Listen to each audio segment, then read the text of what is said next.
Want to master maths without fear? Discover maths through real-life examples. Welcome to Let's Learn Together. Subscribe and let's learn together. Prepare to have your mind completely blown today. There is an infinity that's bigger than another. Let me prove it in the next 5 minutes. Imagine counting in the next 5 minutes. Infinity is not a number. It's a concept about something without any end or limit. You cannot add 1 to infinity and get a bigger number because infinity was never a number to begin with. The symbol we use was introduced in 1655. It was introduced by mathematician John Wallis.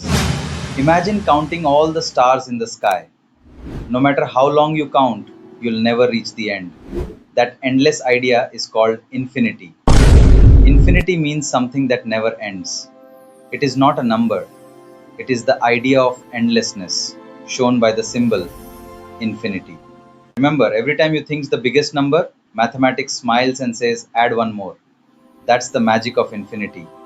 Keep learning, keep exploring, and let's learn together.